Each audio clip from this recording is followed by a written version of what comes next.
Abra sua Bíblia comigo em Colossenses, carta do apóstolo Paulo, Colossenses.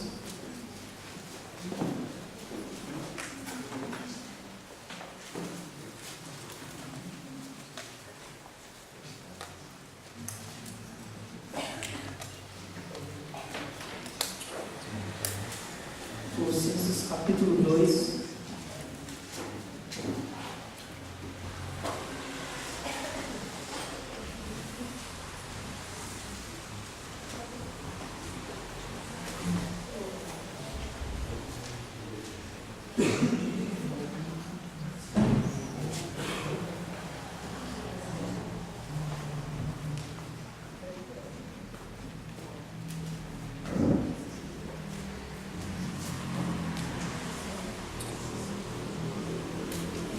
Colossenses capítulo 2 é o texto que nós vamos ler e onde nós, em cima do qual nós vamos fazer a nossa reflexão dessa noite. Esse é o nosso ponto de partida e meu coração está cheio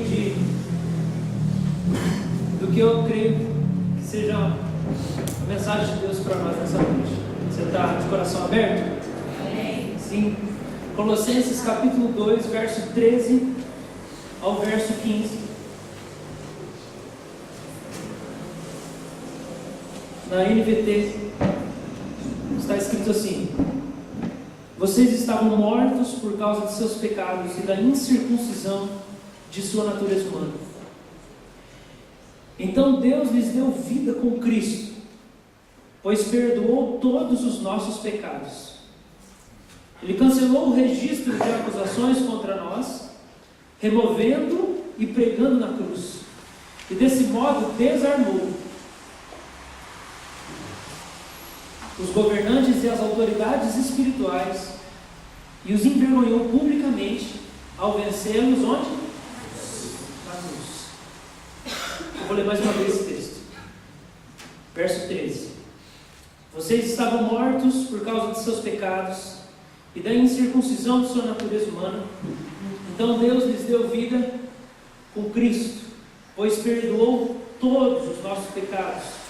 E Ele cancelou o registro de acusações contra nós, removendo e pregando na cruz. Desse modo, desarmou os governantes e as autoridades espirituais e os envergonhou publicamente ao vencê-los na cruz. Eu queria, nessa noite, dar um nome para a nossa reflexão de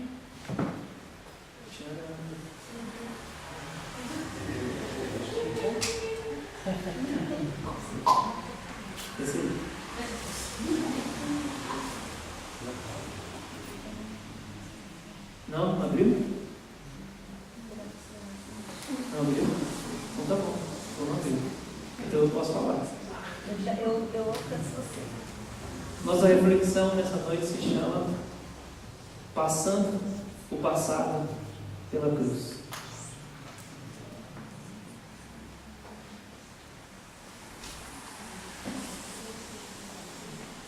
Nesse domingo em que nós celebramos a Santa Ceia e o sacrifício de Cristo por nós, e esse vai ser o próximo momento que a gente vai ter, a gente tem procurado trazer uma reflexão sobre a cruz de Cristo e o que isso significa, porque para nós muito facilmente nós tratamos a cruz e o Evangelho como se fosse uma coisa primária, e aí depois que a gente já entendeu, a gente vai para as outras. Como se a cruz de Cristo, o Evangelho, fosse algo que a gente pode dizer assim: agora eu já entendi, agora a gente pode falar de outro assunto. E muito comumente a gente faz isso. Mas quando Paulo escreve para os Gálatas, ele fala que isso é um problema, e ele usa essa expressão e fala assim: gente, como vocês passaram do Evangelho? Vocês passaram, vão voltar. E Deus tem ministrado no meu coração a necessidade de bater na mesma tecla outra vez, de voltar de novo para olhar para a cruz e pensar por que Jesus morreu por nós, porque é importante a gente manter fresco na nossa memória o sacrifício de Jesus por nós. E quando nós olhamos para esse texto bíblico de Colossenses 2,13, Ele fala assim que nós estávamos mortos por causa dos nossos pecados e por causa da nossa natureza humana. Então Deus nos deu vida com Cristo, porque perdoou todos os nossos pecados, pois cancelou o registro de acusações contra nós, removendo e pregando na cruz. E assim, Jesus venceu as autoridades espirituais na cruz. A cruz é o lugar da nossa vitória e é o lugar da nossa reconciliação com Deus. Eu vou repetir. Jesus cancelou o registro de acusações contra nós, removendo e pregando na cruz. E Ele perdoou todos os nossos pecados. O registro de acusações. Existe uma outra versão que fala que é o escrito de dívida. Ou eu poderia até colocar como uma lista de erros. Uma lista de acontecimentos da nossa vida pessoal que você e eu temos vergonha de que seja exposto para as outras pessoas. Eu posso te dar 5 segundos para pensar em fatos sobre a sua vida que você não queria que as pessoas nessa noite soubessem.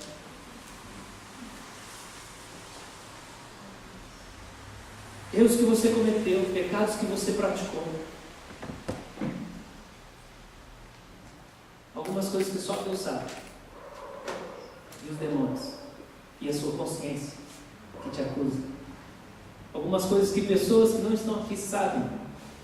Que fazem parte da sua história. É uma lista de pecados contra Deus. Uma lista de atos que nós cometemos. E que talvez, quando nós lembramos, nós pensamos assim: se isso não tivesse acontecido, se eu não tivesse feito isso, quão diferente ia ser? Uma lista que, quando a gente pensa, talvez na nossa mente vem: se eu não tivesse dito essas palavras naquele dia, para aquela pessoa, naquele instante, se eu tivesse feito diferente, um ano atrás, se um ano atrás eu tivesse tomado uma outra direção, talvez a situação não ia ter chegado onde ela chegou. Talvez fulano não estaria magoado comigo. Talvez o Zé ainda olharia na minha cara. Talvez aquela pessoa ainda ia ser minha amiga. Talvez eu não teria perdido aquela oportunidade e aquele momento tão especial que Deus preparou. E essa lembrança dessas coisas que a gente não gosta de falar por aí, ela é pesada. E ela é puxada da lista de acusações que Jesus cravou na cruz, quando Ele morreu ao se oferecer por nós. Boa parte dos pensamentos que ocupam a nossa mente são pensamentos pesados, são pensamentos entristecedores, são pensamentos que trazem assim, talvez até uma opressão para nós, que são pensamentos que, sem nós percebermos, são pensamentos que nós puxamos de uma lista de pecados que Jesus encravou na cruz, quando Ele se ofereceu para morrer por nós.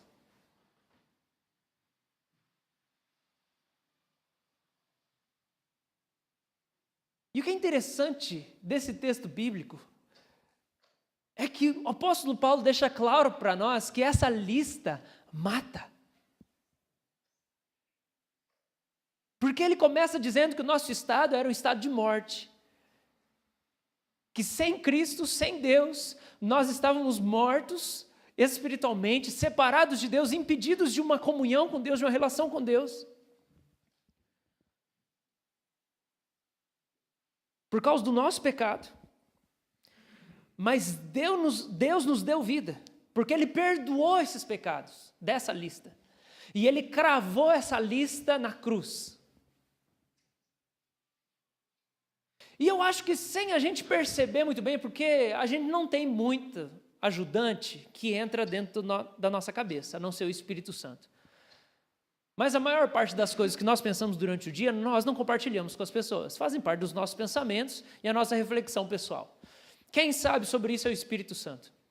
Mas eu acho que se nós compartilhássemos tudo que passasse na nossa mente, eu acho que nós teríamos ajudantes para poder apontar para nós que pensamentos que ocupam a nossa mente são pensamentos que não deveriam ocupar a nossa mente, porque são pensamentos que causam desesperança para nós e que geram morte para nós, porque são pensamentos, são lembranças de fatos sobre a nossa vida que já foram cravados na cruz.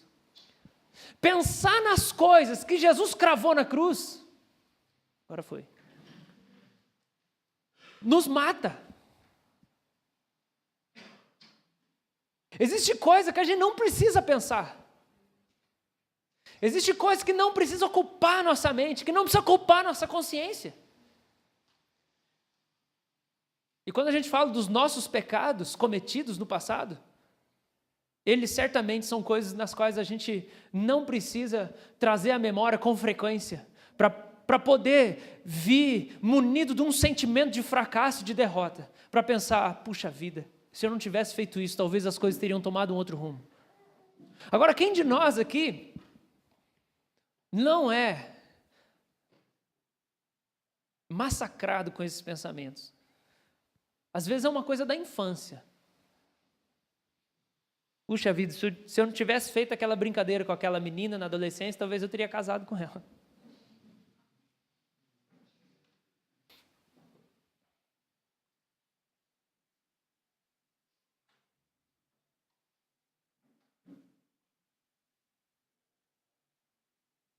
Eu queria pedir permissão para você deixar a palavra de Deus entrar dentro da sua consciência agora.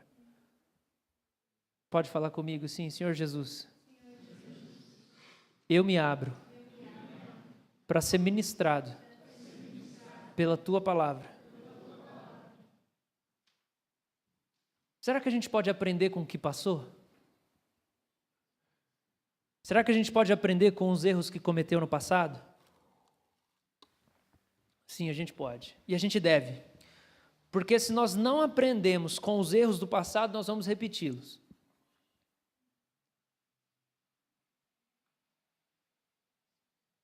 Se você não aprender com os erros que você cometeu no passado, você vai fazer eles de novo. Mas nós não temos permissão de Deus para ficarmos ressentidos e com remorso do que passou. Nós não temos permissão de Deus. Nós não temos permissão de Deus.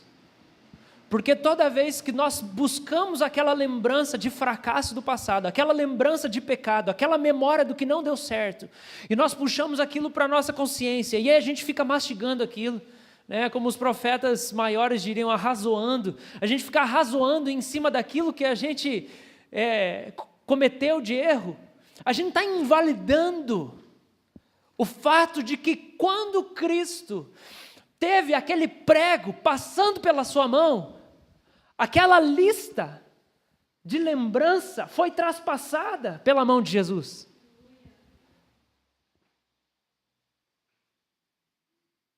O nosso hábito de viver o ressentimento e o remorso daquilo que passou é ignorar a cruz de Cristo.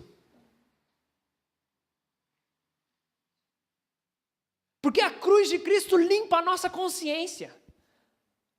A cruz de Cristo é um convite para a gente passar o passado pela cruz.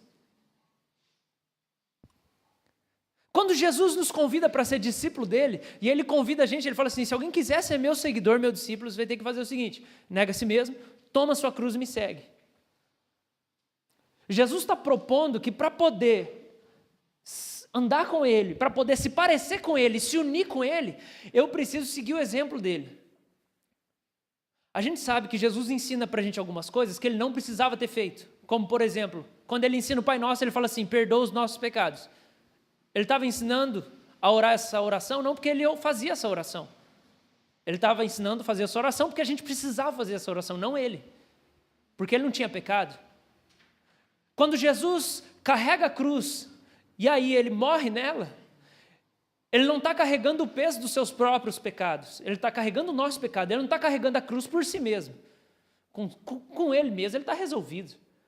Mas ele carrega a cruz e nos impele a carregar a cruz, para que nós, carregando a nossa cruz, nós possamos morrer nela. E quando a gente fala de morrer na cruz com Jesus, a gente está falando de morrer também para o nosso passado, para o poder maligno que o nosso passado pode exercer sobre nós.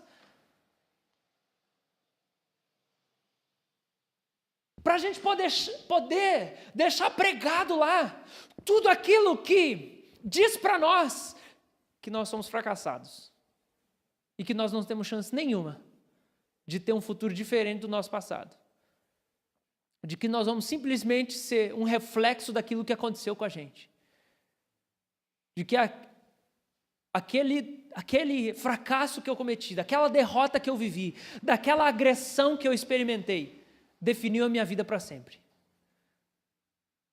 Quando Jesus convida a gente para ir para a cruz, Jesus está ensinando a gente a passar o passado pela cruz. Porque Jesus cravou essa lista de dívida e acusação na cruz. De que adianta Jesus ser crucificado se a gente se apega tanto a um sentimento de autopunição, para não parecer que a gente é inconsequente? Por que a gente cultiva a autopunição? Para não parecer que a gente não se importa, né? Para dar uma aliviada na consciência.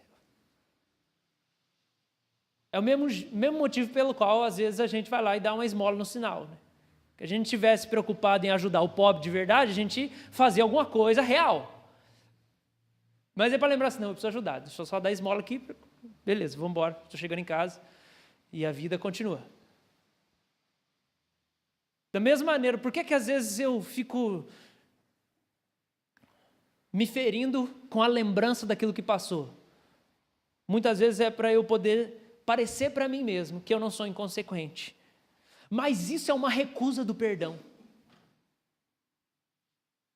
Relembrar o que eu vivi, o que eu fiz de errado, relembrar os meus pecados, para poder me dar uma impressão de que eu me importo com o que eu fiz de errado, é a recusa do perdão de Jesus.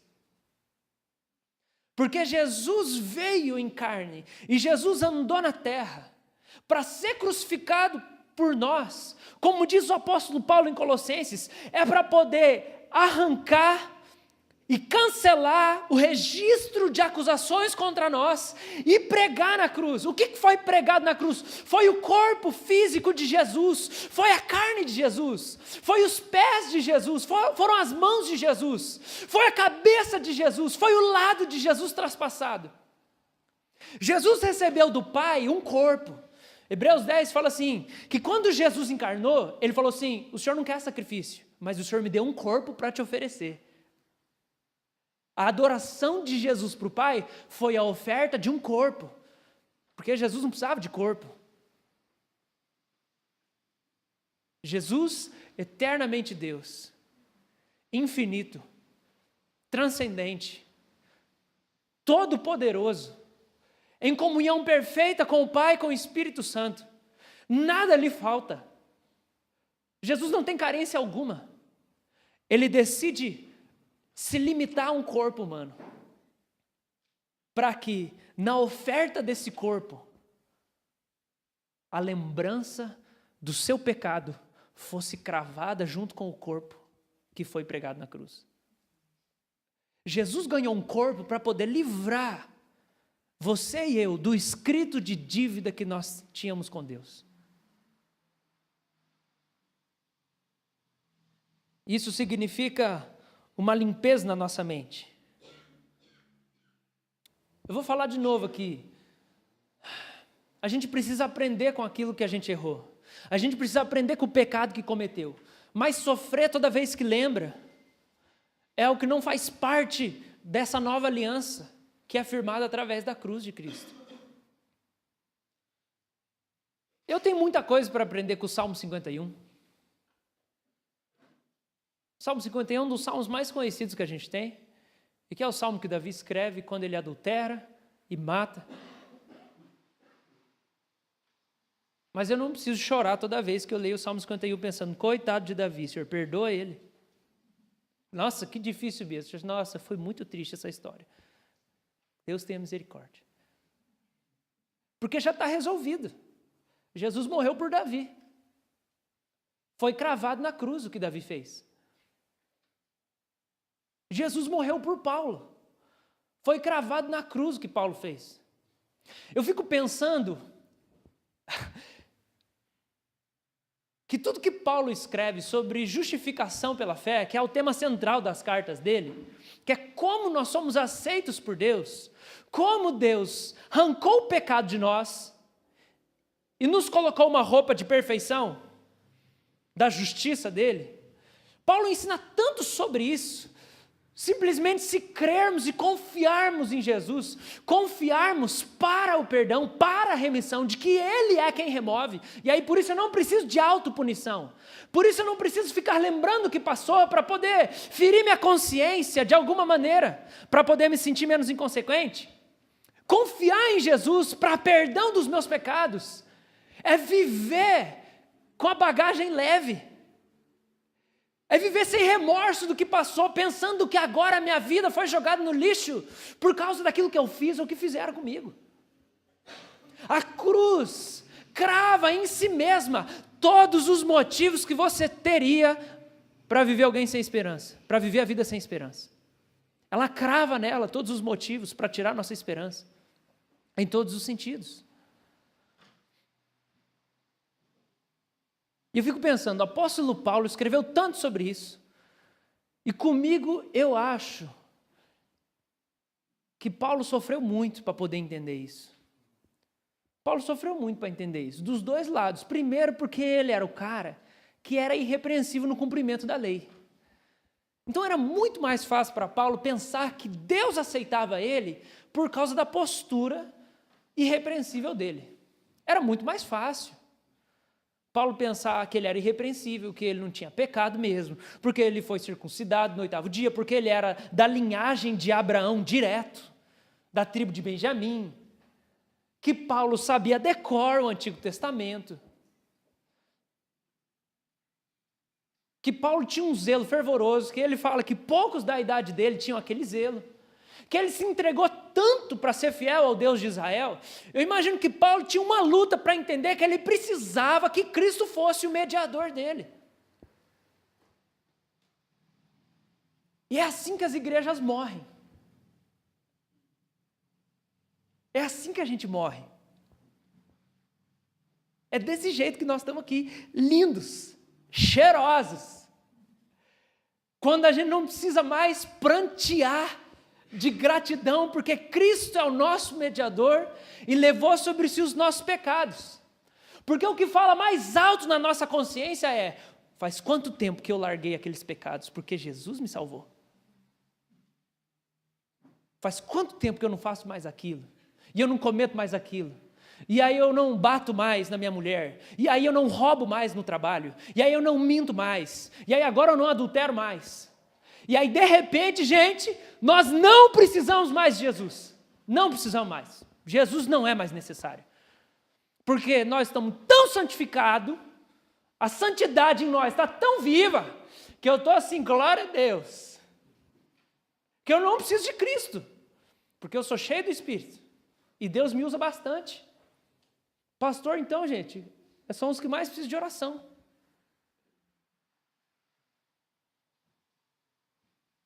Então você imagina Paulo, que era irrepreensível no seu zelo, tendo que trocar a perfeição moral dele pela oferta de Cristo. E ele poder dizer assim: Deus me ama, Deus me aceita, eu sou um filho de Deus, eu sou salvo porque Cristo foi crucificado por mim. Ele teve que jogar tudo que ele fez fora. E entender que aquilo valia nada. E é o que ele fala lá em Filipenses, né? Aquilo vale nada, vale esterco. Vale esterco, porque só tem uma coisa que me une a Deus, só tem uma realidade que me faz nascer de novo e estar unido a Deus, só tem uma realidade que me faz merecer a dádiva do Espírito Santo, Só tem uma coisa que me faz herdar as promessas de Deus para mim. Só tem uma coisa que faz a minha vida ter sentido e valer a pena. É o fato de que Cristo me amou. E Ele se ofereceu por mim para cravar o escrito de dívida, de pecados que eu nem consigo perceber que eu tenho, lá na cruz. E assim Ele ser um mediador entre mim e o Pai.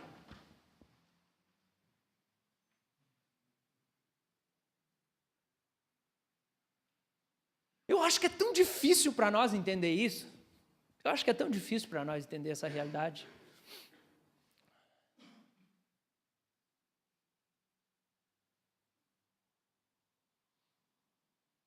Porque tudo que a gente conquista vai tomando lugar de Jesus. Nesses últimos dias eu tenho orado e falado: Senhor, abre espaço na minha vida para você. Abre espaço aqui na minha alma para eu ser apaixonado por Ti. Porque tudo que o Senhor me deu foi enchendo. Tudo que o Senhor me deu foi tomando a minha atenção, foi tomando a minha consciência. Eu estou tão zeloso pelas coisas que o Senhor colocou na minha mão, pela família, pelas pessoas, pelo relacionamento, que parece que não tem mais espaço para eu simplesmente me prostrar e falar: Jesus, você é tudo que eu tenho. Porque o nosso coração vai se dividindo por tudo que Ele nos dá. E aí Ele não é mais tudo que a gente tem. E a gente precisa olhar para o apóstolo Paulo quando ele fala assim: tudo que eu conquistei eu considero como nada por causa de Cristo. E Cristo é tudo que eu quero conquistar. Eu não tenho mais nada. De alguma maneira, o solo de onde Paulo vivia a existência dele, de onde ele levantava e ele vivia o dia dele, todos os dias, de alguma maneira era: eu sou apóstolo, ressuscito os mortos, curo os enfermos, prego o evangelho, estou plantando aqui há 2 anos a igreja em Éfeso, eu pastoreio as igrejas por todo lugar, eu vou testemunhar para todas as autoridades. Paulo tinha muito trabalho, ele tinha muito trabalho, mas de alguma maneira, todo o trabalho que Paulo tinha e tudo que ele recebeu de Deus, não era o que constrangia ele para poder ser a razão da existência dele. De alguma maneira, Paulo conseguia pegar tudo que Cristo deu para ele, o sentido da vida dele, a vocação dele, as igrejas, o chamado, o prazer de pregar, escrever as cartas e realizar um trabalho exaustivo até o fim da sua vida, ao ponto de Pedro ser o apóstolo que é o líder de toda a igreja. Mas quando você chega no final de Atos, Paulo é conhecido como o maior líder, o líder mais proeminente do cristianismo. Mas de alguma maneira esse apóstolo que tinha tanta coisa para fazer e recebeu tanta coisa de Deus, ele conseguia pegar e falar assim: Cristo é tudo que eu tenho e Ele é tudo que eu quero. É Cristo. Agora você consegue entender o quanto custa para nós fazer de Cristo tudo que a gente tem e tudo que a gente quer? Você entende isso? Que é você pegar tudo que você conquistou, é tudo que você empenha o seu suor, é tudo que você dá a sua força, e você poder falar assim: mais que tudo é Cristo. Se o Senhor quiser remover de mim essas coisas, pode remover, Senhor, porque a minha vida, a minha existência, falta sentido, se não for Cristo.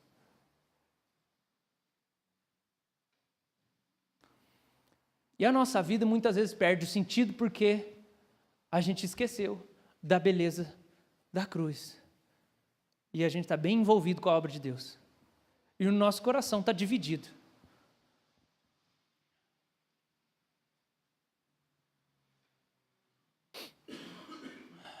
O registro de acusações tem relação com os atos já cometidos, com as ações realizadas lá atrás. Então, tem a ver com o nosso passado. Então, Jesus morreu por crucificação para matar o poder maligno do teu passado sobre você. Segunda coisa que eu queria refletir com você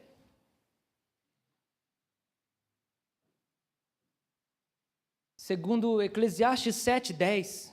Você pode abrir comigo lá rapidamente? Eclesiastes 7:10.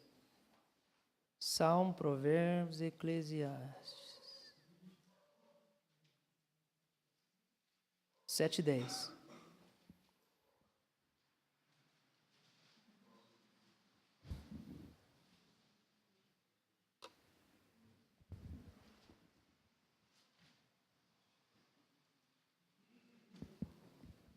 Salomão diz assim para nós: não viva saudoso dos bons e velhos tempos, isso não é sábio.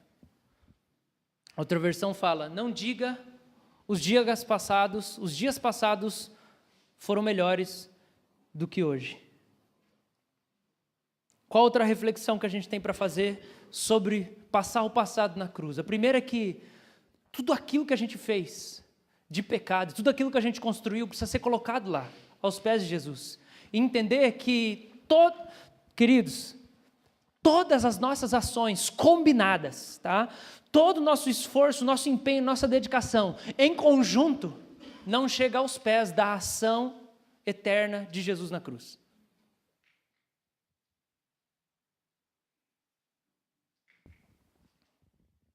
Porque toda a nossa vitória e tudo que a gente superou, porque história de superação, né, é maravilhosa. Motivacional. Eu era um bêbado que vive. Inspira as pessoas, né? Mas toda a história de motivação perde a sua força com o tempo. Só existe uma história que não perde sua força. Só existe uma história que não para de motivar.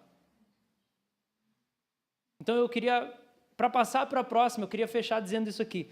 Muitos de nós perdemos a motivação de uma oferta radical da nossa vida para Cristo. Porque nós, em algum momento, paramos de ser motivados pela cruz e começamos a ser motivados pelo nosso próprio testemunho ou por outras coisas.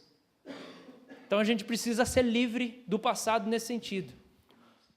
Agora, esse texto de Salomão fala para nós, pode passar lá, ele ensina para nós o seguinte, que o saudosismo, assim como a acusação, também precisa passar pela cruz. O saudosismo, assim como a acusação, porque Cristo coloca lá na cruz o quê? O registro de acusações. Então são os fracassos e os pecados e os erros que você cometeu. Mas o que também precisa passar na cruz é o saudosismo. Por que o saudosismo? Vamos lá, eu quero esclarecer para nós, né? O que é saudosismo? Saudosismo é a admiração excessiva por aspectos do passado, desde comportamentos, hábitos, princípios e outros ideais obsoletos, ultrapassados. Vou ler de novo. Saudosismo é a admiração excessiva por aspectos do passado, desde comportamentos, hábitos, princípios ou outros ideais obsoletos do passado. A gente pensa em saudosismo quando gente mais velha fala de alguém que morreu, né? Saudoso Zé. O saudoso Zé, aí fala o nome inteiro do cara. Quando a gente fala de saudosismo, a gente está falando de coisas que não existem mais. A gente está falando de uma admiração excessiva de um tempo, de uma fase da vida, de um momento que a gente passou, que nos marcou profundamente. E que, de alguma maneira, essa admiração está nos impedindo de viver o agora.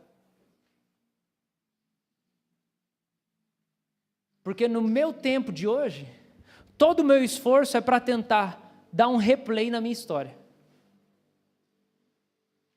Eu estou tão apegado ao meu passado, aquele um ano foi tão marcante. Inconscientemente, ou talvez conscientemente no seu coração, tudo que você queria que Deus fizesse você voltar para aquele um ano que você experimentou. Aquele um ano que as coisas fluíram, aquele um ano que as coisas bombaram, que você teve alegria, que você prosperou, que você teve um tempo bom na sua família, aquele um ano específico. E o saudosismo nos impede de viver o presente.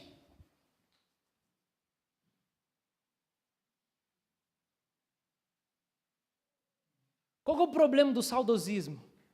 problema do saudosismo é que ele nos escraviza. E a gente não consegue viver o que Deus tem para nós no agora. E geralmente o que faz a gente experimentar o saudosismo são as pessoas. Então eu queria propor para nós nessa noite que o outro lado da moeda da acusação é o saudosismo. Que o que impede a gente de caminhar, de avançar,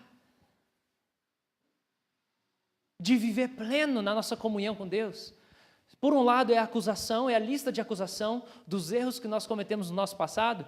Por outro lado também, o saudosismo faz o mesmo papel. Porque tanto sentir que você está escravizado aos erros do passado, como sentir que o melhor que você viveu ficou lá atrás, te impede de caminhar para frente. Te impede de sonhar e de viver o momento de agora. Te impede de desfrutar da realidade onde Deus te colocou agora, nos relacionamentos que Deus te colocou hoje.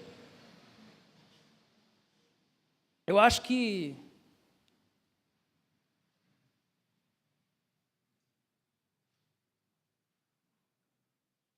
existe uma luta muito difícil para nós, principalmente se a gente passa muito tempo na mesma igreja. Porque se a gente passa muito tempo da nossa vida na mesma igreja, gente veio, gente foi. E tem gente que está hoje, mas que não é a mesma pessoa de 5 anos atrás, ou de 10 anos atrás, mas ela está ali ainda. E você queria que ela fosse a mesma pessoa de 5 anos atrás. E você queria viver com aquela pessoa a experiência que você viveu 5 anos atrás. E você queria que aquela pessoa tivesse uma postura, e você queria que aquele grupo existisse de um jeito que ele não vai existir. E que Deus nem quer que exista. E aí a gente vive com um padrão de uma coisa obsoleta. Orando, fazendo as nossas orações e os nossos esforços, pedindo para que Deus faça acontecer de novo uma coisa que já nem encaixa mais com a realidade. Então muitos de nós queriam ver o mar se abrir, quando não precisa abrir mar mais. Queria tanto que Deus abrisse o mar. Não é isso que precisa, é você perdoar essa pessoa da sua família aí. É isso que precisa, esse é o mar que vai abrir hoje. Eu não acredito que o retorno ao primeiro amor é saudosismo. Porque quando o apóstolo fala para a gente retornar ao primeiro amor, ele não está falando para a gente voltar para uma circunstância, ele está falando para a gente voltar para uma virtude. Ele está falando para a gente voltar para um lugar que é no Senhor.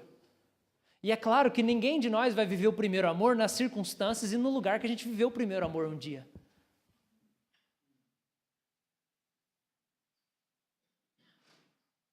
Mas ter o seu coração colocado no primeiro amor tem que ser vivido numa nova roupagem, que nem você sabe qual que é. E é assim que a gente precisa aprender a viver. Pedido para Deus dar para nós aquilo que a gente nem sabe o que é. E sendo livre do que aconteceu no passado. Apertando a descarga, meu filho. Você tem que apertar a descarga na sua vida. Na sua cabeça. No seu coração, você tem que apertar a descarga. Às vezes de coisa ruim e às vezes de coisa boa que virou ruim. Porque você está tão apegado naquela fase, você está tão apegado naquelas pessoas, naquele momento, que você precisa superar aquilo. Você precisa passar o seu passado pela cruz. Porque de tanto eu ficar lá, Senhor, eu queria viver aquele momento. Jesus está do meu lado e eu não vivo o que Ele tem para mim agora. E eu não experimento essa doce comunhão que Ele tem. E aí tudo isso por quê? E eu quero caminhar para o fim para dizer, por que a gente precisa fazer isso? Por que a gente precisa passar o passado na cruz? O John Bevere fala nesse livro que eu acabei de ler essa semana, muito bom, um livro sobre perdão, sobre ofensa, chamado A Isca de Satanás. Ele fala que ele foi muito magoado por um pastor que ele tinha, e ele fala assim, que ele dizia, quando conheci aquele homem, a meu ver, ele não seria capaz de fazer nada de errado. Eu não vi falhas nele. Eu o amava porque pensei que ele fosse perfeito. Mas quando fui magoado, ficou difícil de amá-lo.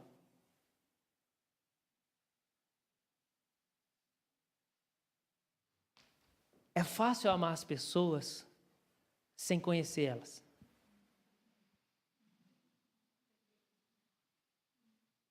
E criar uma fantasia acerca de quem elas são. O que acontece muitas vezes é que, de repente, a gente descobre que ela é humana.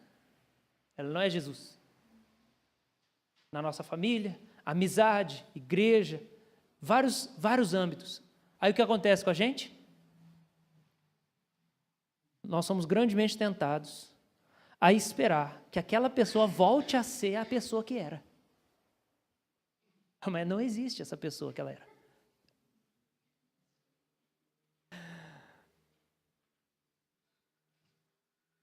Está entendendo? Isso serve para todos os tipos de relacionamentos que nós temos. Nós criamos uma fantasia na cabeça acerca de quem a pessoa é. Aí a pessoa, sendo ela mesma, ela frustra você.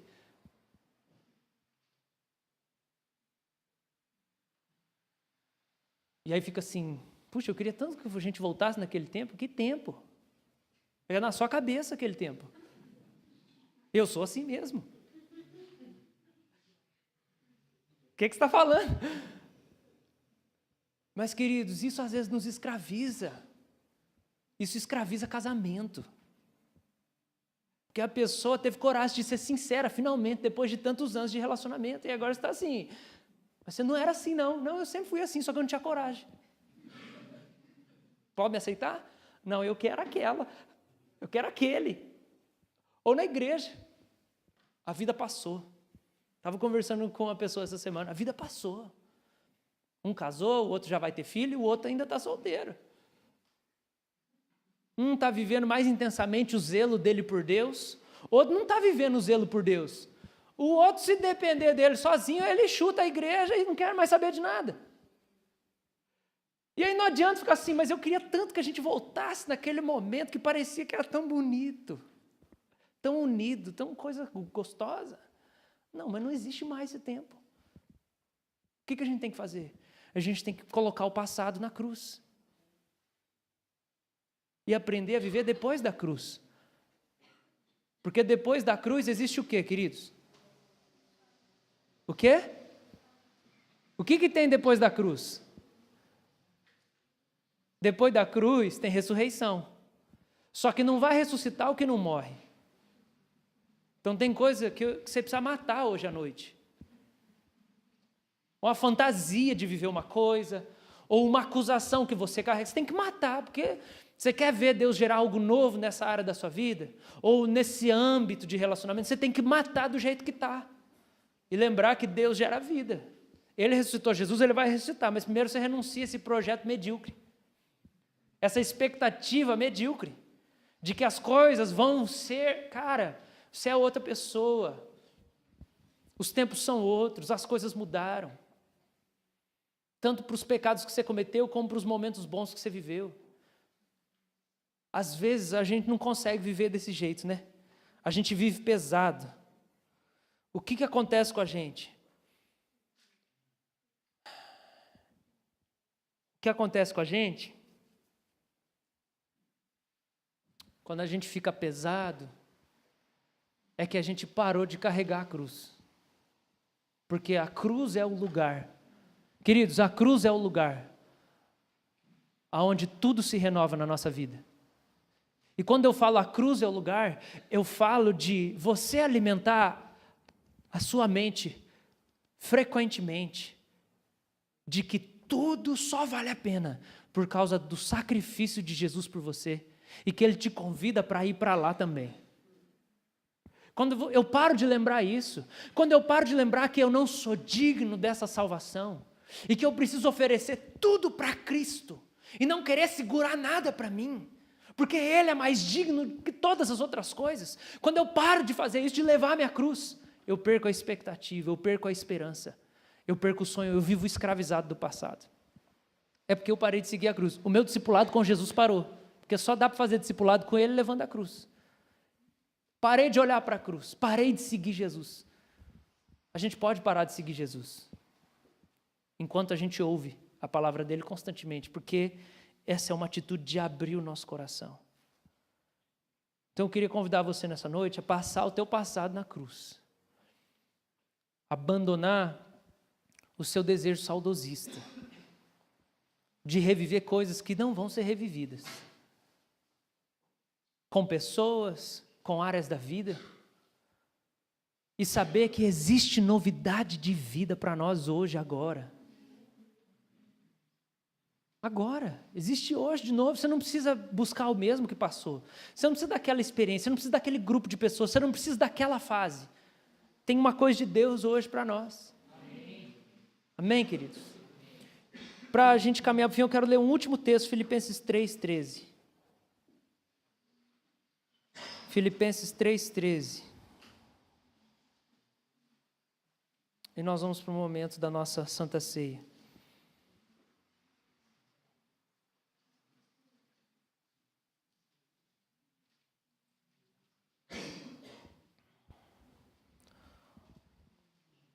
Filipenses 3,13, o apóstolo Paulo escreve para nós, na NVT ele diz assim: não, irmãos, não alcancei, mas concentro todos os meus esforços nisso, esquecendo-me do passado e olhando para o que está adiante, prossigo para o final da corrida, a fim de receber o prêmio celestial para o qual Deus nos chama em Cristo Jesus. Depois de tudo que ele fez, ele fala, não alcancei. Você percebe claramente que Paulo não está querendo realizar coisas em nome de Jesus, ele está querendo alcançar o próprio Jesus. Então eu queria realmente te convidar a sondar o seu coração. O que tem sido o catalisador da sua alma? Qual tem sido a tua força motora? Qual tem sido o sentido da sua existência? É realizar coisas para Ele simplesmente? Ou conhecer Ele mais e fazê-lo conhecido como um reflexo disso? Porque alguém que fez tudo o que Paulo fez, fala assim, não, eu não alcancei. Mas olha tudo que você fez. Não, eu não alcancei. Eu ainda estou correndo para alcançar Ele. Existe mais dele. Esse homem é infinito. Eu quero esse homem. Então eu queria muito convidar vocês para que nessa noite, nós todos, eu também, pudéssemos relembrar qual é o alvo da nossa vida, qual é o objetivo da nossa vida. É caminhar em direção à cruz de Cristo, é carregar nossa cruz e ir atrás de Jesus, conhecer Jesus, e como Paulo diz, com todas as minhas forças, faço força, ele está falando, eu faço força para esquecer do passado, eu faço força para esquecer do passado, senão eu me apego às minhas conquistas e eu entulho o meu coração de uma satisfação que não vai durar muito tempo. Amém, queridos?